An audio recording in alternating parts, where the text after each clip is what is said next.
Right,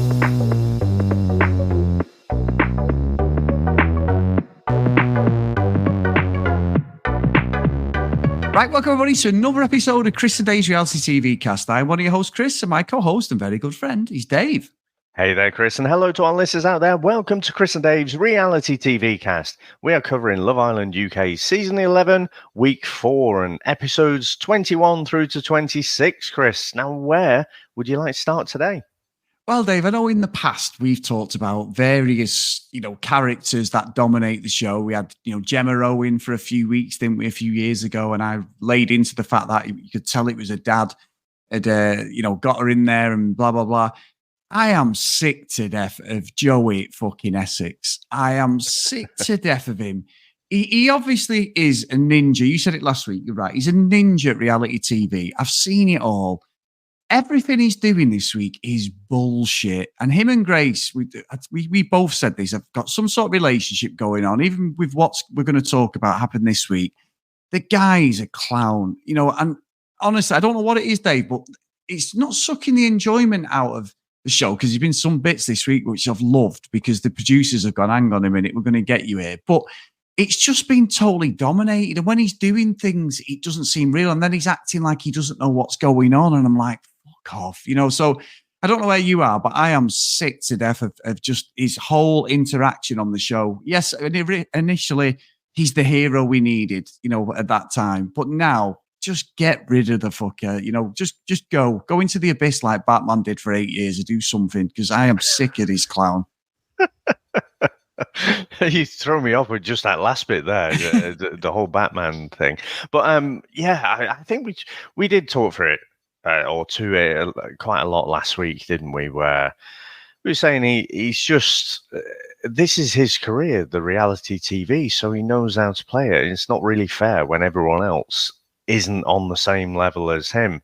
But just sort of sticking on him for a bit for the whole week then. Obviously he had this bit of a ding dong with Omar, didn't he? And he properly saw his arse. He almost I was thinking, like, has the veneer dropped? Has the this act dropped, and actually he's a bit of a fucking narky fucker who just, he's ready to start swinging, if things don't go his way. Well, we don't know what actually happened there, but it seemed to be that most of it got edited out. But it was pretty clear, even from the bits that we saw, he was pretty not happy that Omar had even shown interest in Grace.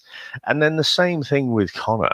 I mean, unfortunately for Connor, he's not really been on the edit, so his contribution to the show is literally to cause a bit of a ripple between Grace and Joey. But, at no point did Grace ever really do anything to entertain that, apart from just have open conversations and look stunning. That's all. That was her crime. But Joey's like acting like a proper fucking mardass. And then Jessie comes in. And then straight away, because you have the heartbeat challenge, and I got to say, Chris, wasn't that the most dull heartbeat challenge? Yeah. I don't know about you, but I just kind of switch off. It seems weird, but I switch off mentally to the whole thing. But he goes out from that, and he has the date with Jessie, and you can see, he's, well, again, I have no idea who this person actually is, really. Because we're seeing so many different angles, and I feel like you're seeing whatever he wants you to see. But straight away, he's like, oh, there's a chemistry there. Oh, you're going to be trouble.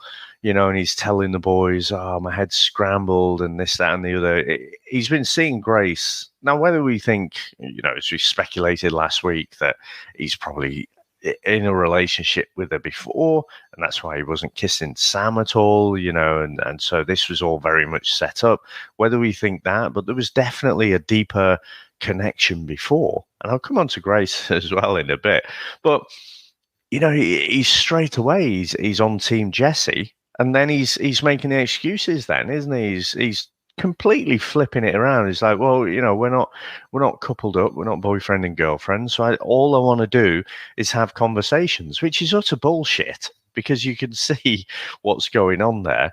But then at the point when Jessie actually chooses him, And he's like, oh my God. Oh, wow. What? I had no idea. I'm like, oh, fuck off. I just don't know anything to believe. It's just a real struggle for me with him being there. But unfortunately, I think he's going to be there right to the end. I mean, you don't bring someone like him on, to come on for a few weeks and then get voted off. The producers, sorry, Chris, I thought I wasn't quite done. The producers, whatever their deal is with him, he's going to be there. He's going to be minimum top 3, isn't he? So yeah, it is souring the whole season for me, if I'm honest. Yeah, and from the get-go, when I saw it when I was on holiday, I was like, why would you do that? It's not like we're new to Love Island. We've never seen it. You just go with it. Oh, yeah, they've got someone who's done reality TV. He's going to show like the other contestants how he do it, all that. He's a cock. And the stuff with Omar, it's no surprise that literally within that episode, and there's supposed to have been an almighty kickoff, and fair play to Omar. He stood up to him because Joey's an entitled little tosspot. And he isn't the nicey guy he pretends to be. He can look after himself, Dave. I think he's done like boxing and all that sort of thing. He's got a little bit of an edge to him. He isn't the dopey bellend that he pretends to be to the audience for like 90% of the time. And as soon as like Grace just threw it in there, and I was trying to work out, is she doing it to make him jealous? Because it worked, and he was like, "Oh, you're no competition," and they got it to it, and almost like, "Don't step to me." And I'm sort of glad they didn't show us, but apparently it was a lot worse. And then I'm thinking, is this because Joey was an absolute cock and they should have kicked him off the show? Because Omar goes then, and Tiffany, it was no coincidence. The producers' favourites are definitely Joey. Ronnie, I thought, was going to be there for the foreseeable. At the start of the week, he was. Tiffany says we're just going to... We'll come back to get onto that. Well. Yeah, we'll get onto that. But Ronnie... has not gone anywhere. Tiffany says basically friend zone him. Surprise, surprise. The two people that have caused a little bit of drama are booted off. So it was bullshit. And I'm with you, like Joey, with Jess, she's called the girl. And it's like, and coincidentally, why do they keep picking contestants that have got the same names of a contestant? So they're having to like you've got Jess, and obviously she must be called Jess. It's Jessie. Yeah, it's like me, like, everyone thinks my second name's Christopher, but it's not. It's Christian. But everyone, Chris, it'd be like if I was in there with two, it'd be like Christian, and all that. And it's like, come on. But you're right, Dave. I think everything that went on through the week with Joey was just every episode was dominated with him at the center. I mean, I said about him shits doing it last week. I quite enjoyed that little bit of dropping a few like little crumbs there for some to pick up and go, hang on a minute, he's right. Yeah, I need to go and speak head on because it looks good on the show and people are having a confrontation, butting heads. But all week, the stuff on the fucking, the veranda, fucking hell, when he kissed Jessie, and I'm like, and Grace was there, and I'll give Grace credit. She tore strips off him every time she tore strips off him. But then there was that bit where he snogged her, and then he's like, yeah, but I get more out of Jessie. But why have you snogged her in the middle of like everyone in the middle of the villa? You put the lips on her. She was so strong. I'm over it. And then straight away. And all I keep thinking now, Dave, it's the redemption arc. It's the Joey Essex. He's going to go in Casa Amor. I mean, if he goes in there and starts copping off with some of the girls, then I'm completely wrong. But I do think he's going to come back empty-handed and there's going to be a full play for Grace because this is utter nonsense what we're trying to see here. And I get more and more disillusioned with the producers. And not only that, obviously, I've said it before, Ian Sterling's way off for me this series. I'm proper on one today, Dave. But I've enjoyed it and I'm watching it, but nothing is hitting. And I'm like, come on now, just fucking play the game. Let these absolute bellends be bellends. We don't need that glorified fucking man-child there, like fucking Simon out of Coronation Street being fucking there. He's going to be about 50 and still pop up in Love Island, didn't he? Reem, fucking Reem. No, Reem and fuck off, you bell ends. I've had enough of him. I have no idea who you're on about, Simon in Coronation Street. Nobody will know that. I haven't watched it for years. That is a niche, deep cut joke. I think, we know it's kind of all a bit set up, a little bit staged and stuff, that you got the producers in the background prodding people and say, oh, wouldn't you want to do this or whatever? We know that goes on, but this is different level when you've got someone literally a producer in the middle of it, and it's the acting as well. I mean, if you park all of our cynicism, right, just put it all to one side, how would you possibly explain that fucking fake shock when Joey got picked by Jesse? No. I said, I had no idea she was going to do that. It's like, you're literally the only person she's been speaking to. That was the worst for me. And that's where they're pretty much jumping the shark for me now with this. Yeah. This is like a different level to what we've seen before. Having said all that, I'm still enjoying the season. I think it was Winter Love Island, not last year because that was All Stars. It was the year before that with Olivia and Guy. That was the worst season, wasn't it? There was just nothing really going on right up until I think we had a blowout movie night or something like that. And I don't know if maybe the producers have thought, we really have to ramp this up a bit. We have to make sure we can't just leave people to their own devices. We have to meddle a bit more, and that's where someone like Joey coming in really helps it. That's probably what's in their head. But yeah, I think it's just a bit of nonsense. Now, you mentioned about Grace, though. I think in the initial discussion, when it's obvious that Joey's kind of got goo eyes for Jessie, and she's laying the law down, I'm thinking, yeah, fair play to you. She's not going to be part of this triangle. She talks a fucking great game. And then when it comes to it, she crumbles. And it's like, he's not even spoken to me all night. Do you want to go for a chat? Yeah, let's go. I'm like, don't. Why are you doing this? And then, they have a little kiss and stuff. And then that was before he got picked. And then she's definitely out now. But Chris, he's saying like, oh, this is what he did before. I'm like, come on, Grace. I mean, you can fall for it that first time, maybe. But he's literally doing it right in front of your face a second time. And she's still not quite out yet. She's adamant that she's not going to be part of a triangle, but she's right in the middle of a fucking triangle. That doesn't really work, does it? Like the dimensions of a triangle. But that aside, she's not in the middle. She's one of the points of the triangle. So yeah, I want her to just fuck him off.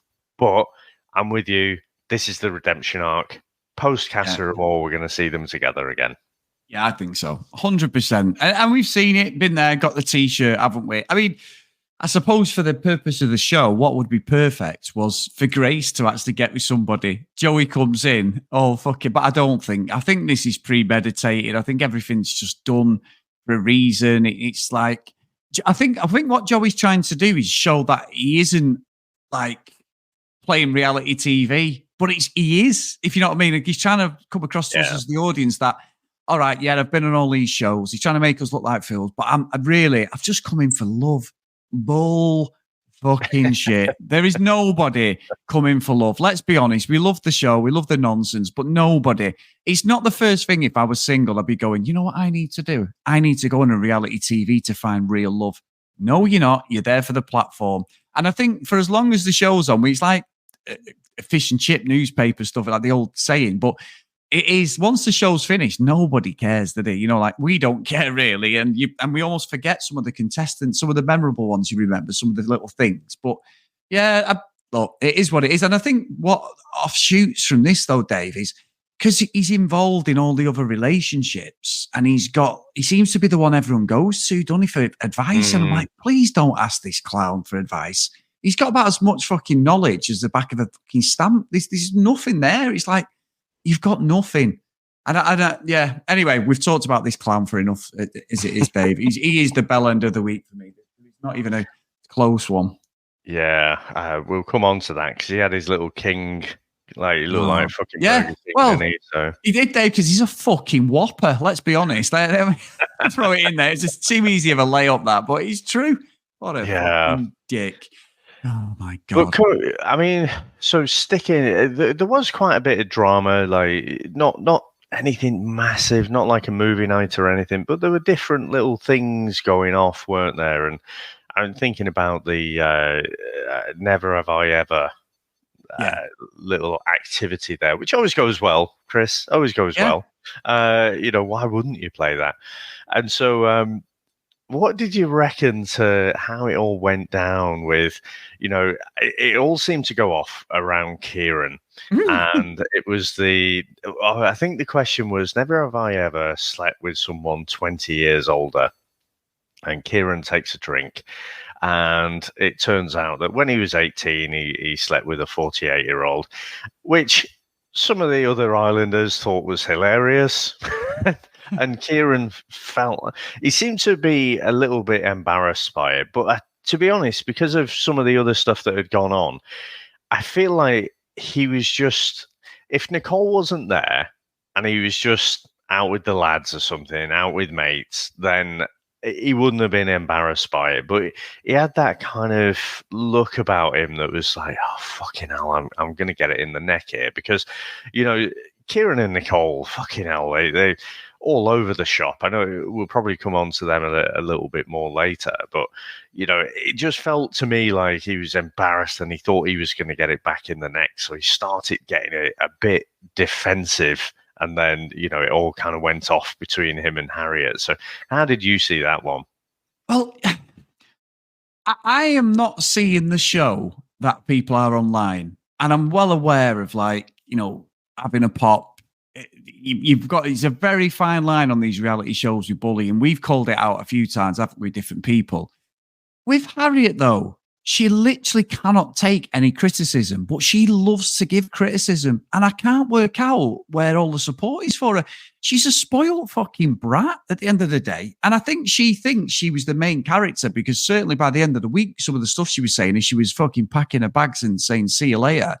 I was like, it was like, you are literally a narcissist. So I didn't get it. I mean, his line about, you wish sort of, she says, like, fuck you. And he went, you wish. And then it kicked off. And then the old Ronnie was going, well, she's not second now. I'm like, Ronnie, you were on Tiffany until Tiffany booted you off. What was the first thing you did? You ran straight back to Harriet. And because she's desperate to stay in the show, like you then rekindled this fake fucking romance together. There is no chemistry between either of them two.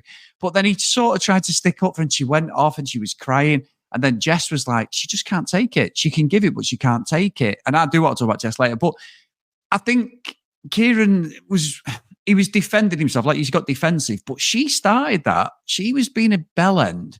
And then it's like she just cannot handle any sort of fire back. If she has to be like the main character. So I do think he was a little bit short in what he said. I did laugh out loud at the time, but then I can look back and go, he's 21, I get it. But she's in a different planet, Harriet. I don't know if she's in planet Harriet, because she does nothing wrong in anybody's eyes. And then does the whole, oh my God, I can't believe he's done that. Come on, follow me. How many girls are coming with me? Right, I've got 3 of you with me. Right, and let's all cry about it and tell him what an absolute bastard he is. And I'm like, Harriet, we've seen this for nearly 3 weeks of you doing this same fucking skit. Someone pushes back on you, you run off, you cry into the fucking toilets, fucking cry me a river. I don't get it, Dave. And I'm happy for people to call me out, but there's a lot of support for it out there, and I don't get it, because I just see her as an absolute slapped ass, spoiled brat. Yeah, and I think I'm going to declare Switzerland here. You fucker, you. I think she was perfectly within her rights, Chris. No. So I don't think I saw it that different. And the thing is, what I'd say is that Kieran didn't have to make that comment. No, he didn't. He was, like I say, he was uncomfortable. I think he's thinking, I'm going to get this in the neck from Nicole, and he's just lashed out. So I'm not saying that he was in the right. However, I can kind of get you're in this pressure cooker. You're surrounded by these people all week. There's no escape. And someone like Harriet, who, you're right, she's like Veruca Salt, just absolutely spoiled and over dramatic with everything. And I think she'd really start to grate on your nerves after a very short amount of time. And so I think that was going on as well. Like you say, he's 21, but also I think she'd annoy quite a lot of people who are a bit older as well. But I think the problem is he didn't have to make the comment, and then as soon as she starts crying, that's it. He's fucked. He's fucked gone because he's the bad Yeah. guy. Yeah. He's And got no defense then. he's so right, and everyone's going, "Oh, you don't make a girl cry." No, you don't. Don't raise the argument. People have different emotion levels, don't they? I'm not saying that he should have made a cry. I don't agree with that at all. But don't get involved in that fucking conversation if you think you can. You know that's going to create conflict. I don't know what she was trying to go for, and she's done that all the way through. And then everyone's making him feel guilty, then aren't they? But he wouldn't apologize. He's like, I'm not fucking apologizing, because I know she's done this to other people. Yeah, and I thought it was fair play because Ronnie was trying to give the old, he's trying to give him a bit of a chat and trying to strong arm him into apologising, and it was he's like, well, is she going to apologise to me? And so it's like, no, but that's when fucking Ronnie, the knight in shining armor, of course, that's where the cynicism comes in, because that's where the line comes about, oh yeah, you don't ever make a girl cry or whatever. I think you might have said that to the BT or whatever. But these fucking narratives, I don't think that means you also have to sit there and just be on the receiving end, of a verbal lashing yourself. So I think, again, I don't think Kieran should have made the comment, really, but I kind of get it, again, being surrounded by these people for, into week 4 now, and just getting irritated by little things that are going on. But, the thing is, they were together early doors, weren't they? For a very brief time. And so I think that puts an extra little bit of nastiness on it. And being something that was a bit unnecessary. So had there been nothing between them at all, it'd have been completely platonic. It'd have been one thing. I think because there was a little bit of something, I think that was a particularly nasty comment that he made there. But you're right about Harriet as well, because I don't think I've ever seen anyone, when they've got voted out, and it's customary, isn't it? Everyone's go, oh, God, thank fuck for that, I'm left in. But the villa won't be the same without you. I don't recall anyone ever going, no, it won't. It won't. I know. I couldn't believe it. She kept saying, I can't believe I'm going. I'm like, what fucking world do you live in? Then I'm thinking, are you some sort of relationship to the producers? Is your agent told you that you'll be in there till the end? I didn't get that at all. Really did. I thought it was brilliant that she said it, Dave. I was like, holy shit, you narcissist. But or maybe she was answering another question, but on the screen, it just looked like she went, yeah, you're right. It's fucked now that I've gone. I was like, that's fucking brave of you to say that. Yeah, I am the fucking center of this show. How dare they throw me off? But I mean, let's explore that a little bit more. So Ronnie and Harriet, got voted off. No kind of other couples vote who should be voted off. It was just like, you're the least popular couple. Off you fuck. Now, Chris, are you buying this? You know what? We both said this. Sam actually said, do you think they're going to come back? When we watched it. Now, the only thing I'd say that is sort of in my head is they're not like they've singular gone off. They are a couple. So if you're going to bring them back and say Casa Amor, what they're in the context of the show, they're officially a couple. So we're going to have on in real life, oh yeah, we just remain friends. But see, within a day or so, then they bring it back. I don't get it. Maybe they're going straight into the villa. I don't know, but I don't know what the reason would be behind. I mean, Ronnie won't give a fuck about Harriet. Let's be honest. Fucking Turbo, fucking dick, or whatever he calls himself. He'll be fucking straight in there, won't he? But I don't get it. I'm with you. There's something off about it. I feel as if we haven't seen the end of them, but I just don't know what it's going to be, if anything. Yeah, I could be way off.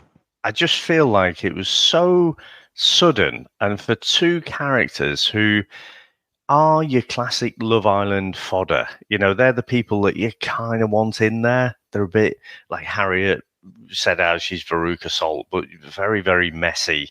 Ronnie as well. We know he's got ties to Olivia Attwood.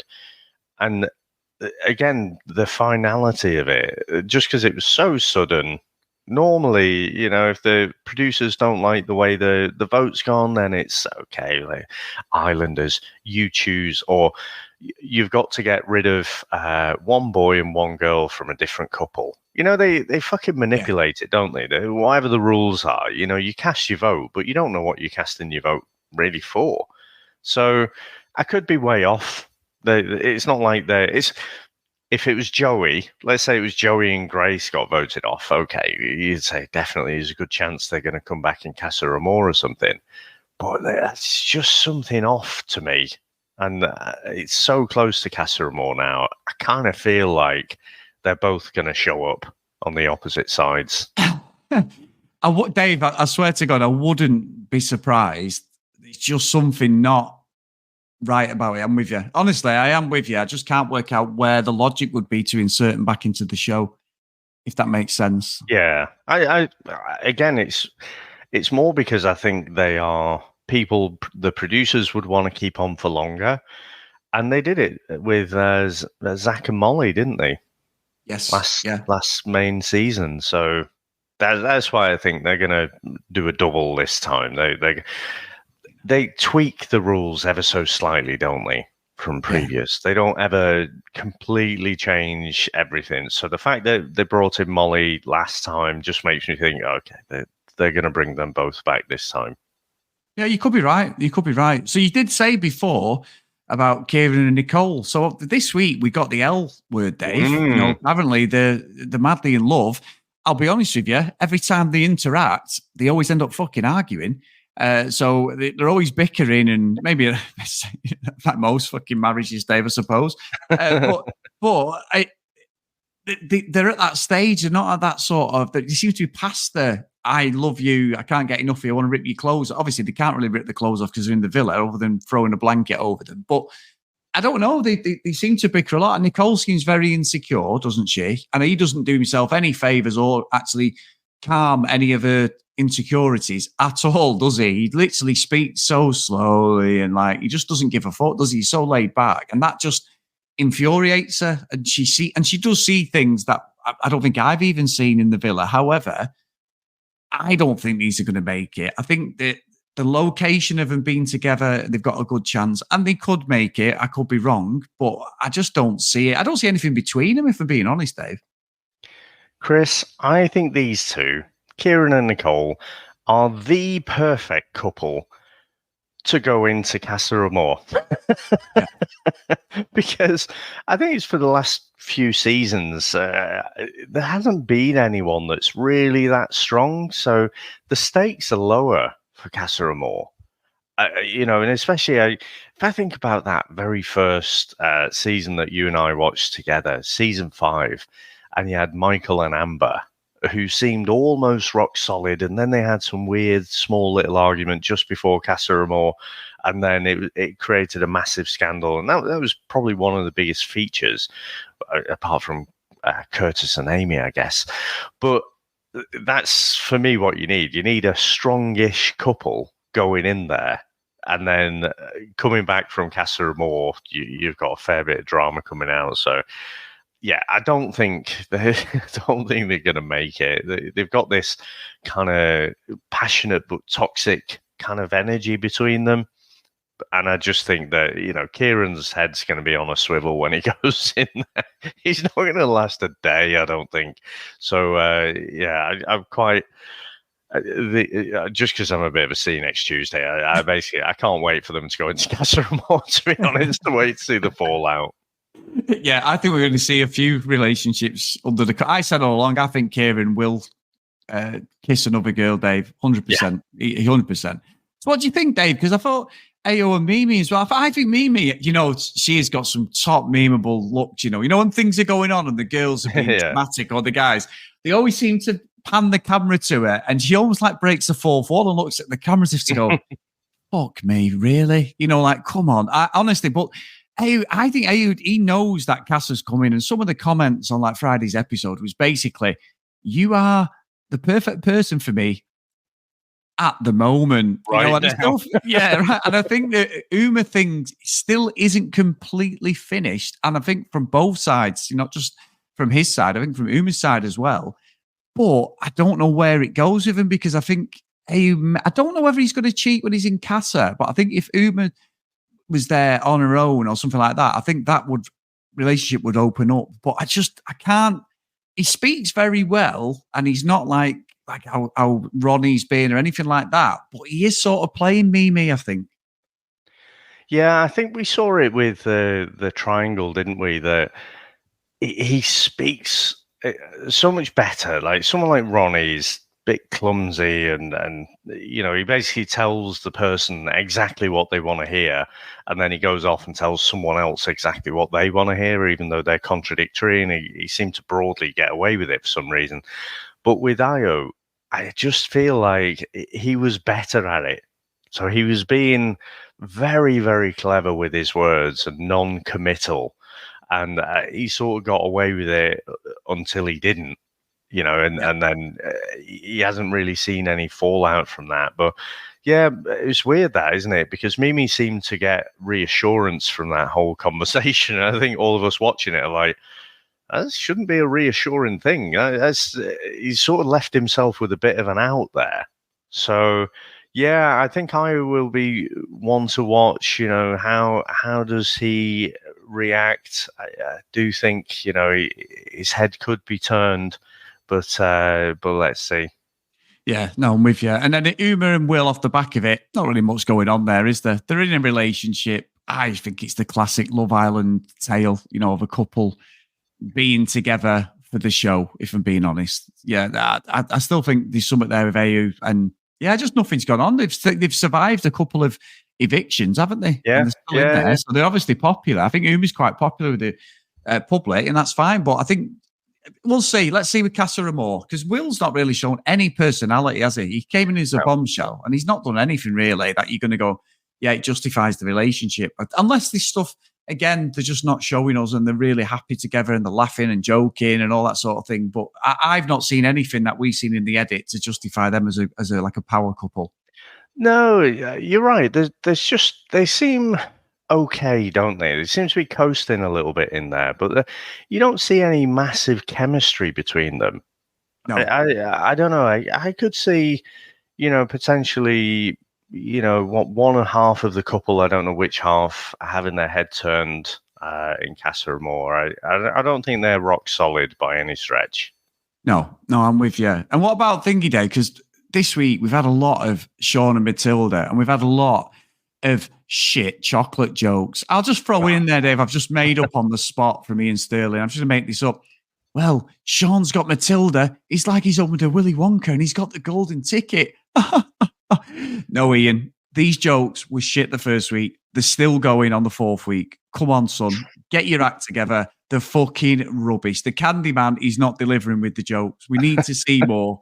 It's just, and them two are a couple. I think Matilda's a bit of an arse as well, if I'm being honest. The way she backed Harriet and stuff, I was a bit like, she seems to be in the middle of a lot of the arguments this week. She seems to be like chipping in her 2 cents with different things that have gone on. Yeah, I don't know if I've really seen enough of her. And I guess, if I was to look at that thing with Harriet positively, because we haven't talked about Jess, her. I want to talk about it, yeah. Her reaction to that. So you could say, whatever the lead up was, Harriet did go off crying. She was obviously upset. I'm not sure if there were any tears as such, but I kind of feel like there has to be a bit of a girl code there. So yeah, I can go with that. I don't think she did anything wrong there in going and consoling her mate. I mean, she did that thing, didn't she, where it's like, yeah, he best fucking apologize to you kind of thing, So there's no nuance to the advice. There's just, yeah, he's a bastard, and you did nothing wrong. But yeah, getting back to Ian Sterling, I was thinking about this all week, Is it that his jokes are worse, or we're just kind of like, we're a bit done with him? We're a bit jaded, maybe?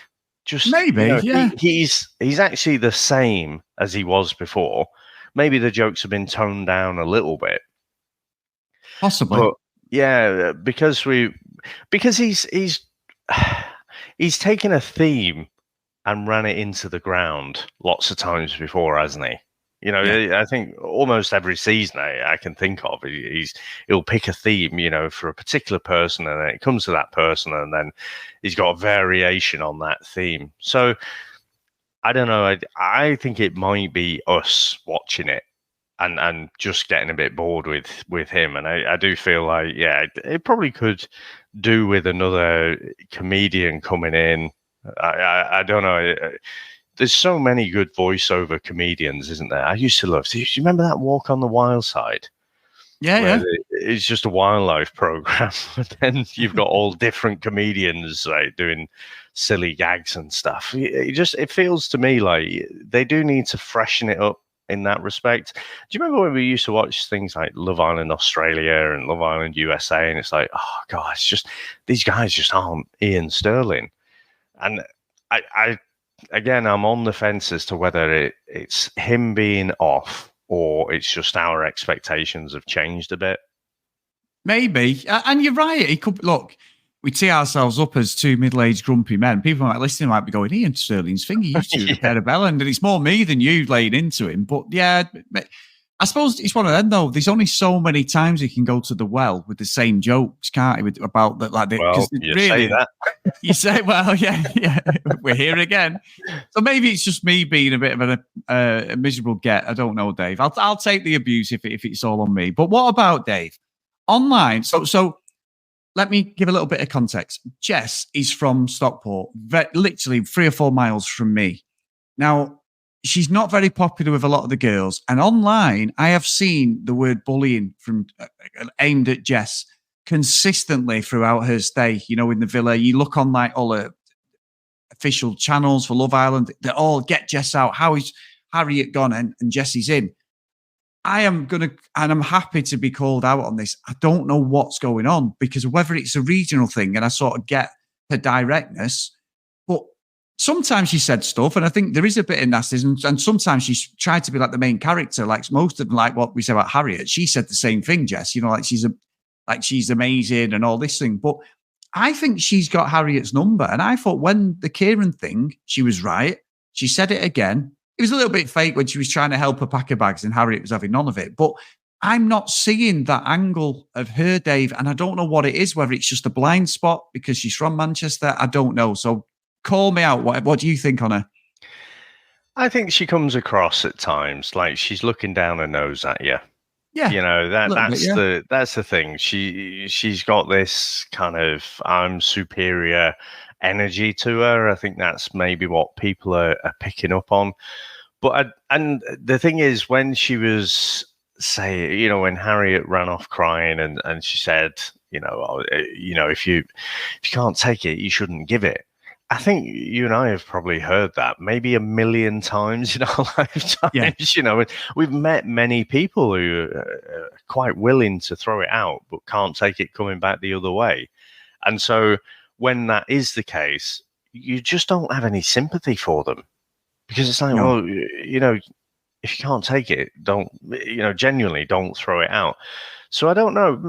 Maybe it's a regional thing. I do think, again, a little bit like I said with the Kieran comment being a bit much because he's probably wound up by Harriet. I think there is probably a personality clash, but also they were both vying for Ronnie. Again, I don't know what fucking Ronnie's got going for him, to be honest, but for whatever reason, I think Jess, really didn't like that whole interaction. So it's a bit more than just being, oh, yeah, well, I'll just call it out whenever I see it. I just think that there's lots going on there. I don't think, has she been a bully? I don't really think so.